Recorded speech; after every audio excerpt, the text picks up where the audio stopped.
नमस्कार साथियों, कैसे हैं आप लोग। मुझे पूरा उम्मीद है आप लोग अच्छे होंगे, स्वस्थ होंगे, मस्त होंगे। साथियों, आज के इस महत्वपूर्ण सेशन में हम बात करने वाले हैं उत्तर प्रदेश सरकार द्वारा एक बहुत ही बड़ी घोषणा कर दी गई है कि यूपी में नए श्रम संहिता लागू करने की तारीख और डेट भी निर्धारित कर दी गई है और इससे किन किन कर्मचारियों को फायदा होने वाला है और क्या क्या फायदा होने वाला है। और इसमें जो है साथियों, जो जब भी ये नई श्रम संहिताएं लागू कर दी जाती हैं तो इसमें निवेश और रोजगार में एक बहुत बड़ी छलांग भी लगाई जा सकती है। आज इसी बिंदु पर हम एक एक बिंदु पर आपसे चर्चा करने वाले हैं। साथियों, अगर आप आउटसोर्स कर्मचारी हैं, संविदा कर्मचारी, दैनिक वेतनभोगी कर्मचारी, अस्थायी कर्मचारी हैं या किसी भी डिपार्टमेंट में, प्राइवेट कंपनी में अगर आप कोई भी कर्मचारी हैं तो आपसे जुड़े हुए हर एक महत्वपूर्ण पर नोटिफिकेशन पर, न्यूज़पेपर की खबर पर मैं लगातार वीडियो बनाता रहता हूं, तो जरूर आप इस चैनल को सब्सक्राइब कर दीजिएगा, लाइक कर दीजिएगा। साथियों, यहाँ ध्यान दीजिए, यहाँ आज के न्यूज़पेपर में खबर निकल कर आई है, श्रम संहिता से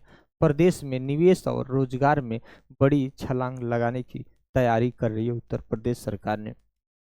यहाँ लिखा है, नई नियमावली अगले महीने से लागू करने की भी तैयारी।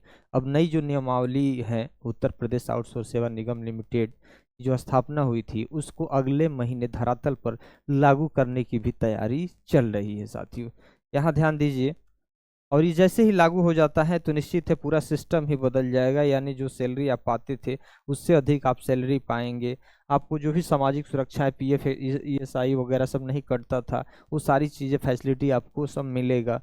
बीमा, ये सारी चीज़ें, जो भी सुरक्षा कवर है वो सारी चीज़ें आपको मिलेगा। घंटे जो काम करने के घंटे भी तय हो जाएंगे।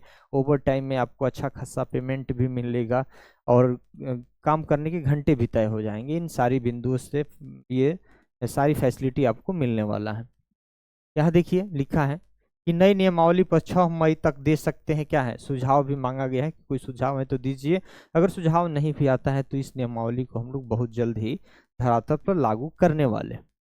यहाँ देखिए, प्रदेश के सामने श्रम संहिता को प्रभावी ढंग से लागू कर वैश्विक निवेश आकर्षित करने और बड़े पैमाने पर रोजगार सृजन का सुनहरा अवसर है।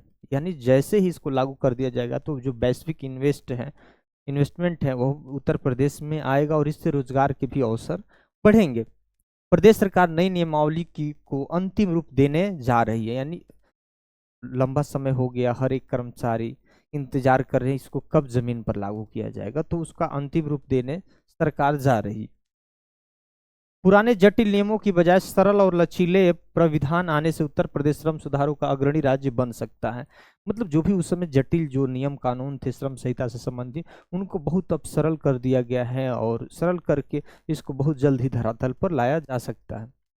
China+1 रणनीति के दौर में उत्तर प्रदेश की प्रतिस्पर्धा जो है देश है वियतनाम, बांग्लादेश, इंडोनेशिया जैसे देशों से है। इन देशों ने श्रम नियमों में लचीलापन देकर निवेश और रोजगार को क्या किया है, बढ़ाया है। यानी जो भी आप कानून बनाए हैं थोड़ा सा अगर सरल बनाएंगे तो बाहरी निवेश भी आपके प्रदेश में आएगा। तो जो हमारा प्रतिस्पर्धा अगर देश है वो वियतनाम, बांग्लादेश और इंडोनेशिया, इनमें बहुत बड़ा इन्वेस्टमेंट भी हुआ है। उसी के पैटर्न पर उत्तर प्रदेश में ये सारी चीजें किया जा रहा है। वियतनाम में बड़ी फैक्ट्रियां और ओवर टाइम की अधिक छूट, बांग्लादेश में परिधान क्षेत्र में लाखों रोजगार और इंडोनेशिया में श्रम लागत में कमी जैसे कदम इसके क्या है, एग्जाम्पल है, यानी उदाहरण है। श्रम विभाग से जुड़े विशेषज्ञों के अनुसार प्रदेश की भविष्य की अधिक आर्थिक समृद्धि निर्यात आधारित और श्रम श्रम प्रधान उद्योगों पर निर्भर करेगी। इसके लिए बड़े पैमाने पर फैक्ट्री की स्थापना होगी। श्रम कानूनों में स्पष्टता और कार्यबल प्रबंधन में लचीलापन जरूरी है। अभी प्रदेश की अधिकांश औद्योगिक इकाइयां छोटी हैं जिससे लागत बढ़ती है और वैश्विक प्रतिस्पर्धा कमजोर होती है। करीब 90% फैक्ट्रियां बहुत छोटी है। उत्तर प्रदेश में ऐसे 90% ऐसी फैक्ट्रियां हैं लेकिन बहुत वह क्या है, छोटी है, जिनमें 10 से कम श्रमिक काम करते हैं। जबकि चीन और वियतनाम जैसे देशों में फैक्ट्रियां 10 से 15 गुना क्या है, बड़ी है। इन उत्तर प्रदेश से 10 से 15 गुना वो बड़ी है। कहा कि चीन और वियतनाम की जो कंपनियां हैं, बड़े स्तर पर उत्पादन से लागत घटती है। बड़े पैमाने पर उत्पादन होगा तो क्या होगा, लागत क्या करेगी, घटेगी। प्रतिस्पर्धा बढ़ती है और निर्यात क्षमता मजबूत होती है। चीन, दक्षिण कोरिया, जापान जैसे देशों ने औद्योगिक विकास, प्रगतिशील श्रम कानून और बड़े पैमाने पर रोजगार को साथ लेकर सफलता हासिल की है। प्रदेश में श्रम संहिता के तहत लाइसेंस निरीक्षण और पंजीकरण प्रक्रिया को सरल बनाने, छंटनी के नियमों में संतुलित और लचीलापन देने, ओवर टाइम सीमा बढ़ाने और महिलाओं के लिए शिफ्ट व्यवस्था को आसान बनाने जैसे सुधार प्रस्तावित हैं। ये बहुत सारी जो सुविधाएं हैं अगर आप किसी को देंगे तो निश्चित है इन्वेस्टमेंट बढ़ेगा और रोजगार के नए नए अवसर भी बढ़ेंगे। श्रम संहिता प्रभावी क्रियान्वयन प्रदेश को वैश्विक आपूर्ति श्रृंखला से जोड़ सकता है, जिससे बड़े उद्योग स्थापित होंगे, रोजगार बढ़ेगा और प्रदेश की अर्थव्यवस्था को नई नीति भी मिलेगी।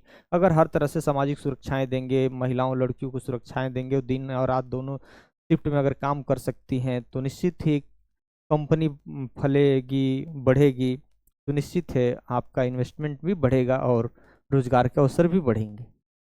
तो ये सारी चीज़ें हैं साथियों, तो निश्चित है जो भी नए श्रम कानून हैं पूरी तरीके से उत्तर प्रदेश में भी लागू होने वाला है। साथियों अगर पहली बार इस चैनल पर विजिट कर रहे होंगे तो ज़रूर आप इस चैनल को सब्सक्राइब कर दीजिएगा, लाइक कर दीजिएगा, क्योंकि आपसे जुड़े हुए हर एक महत्वपूर्ण नोटिफिकेशन पर मैं लगातार वीडियो बनाता हूं। धन्यवाद।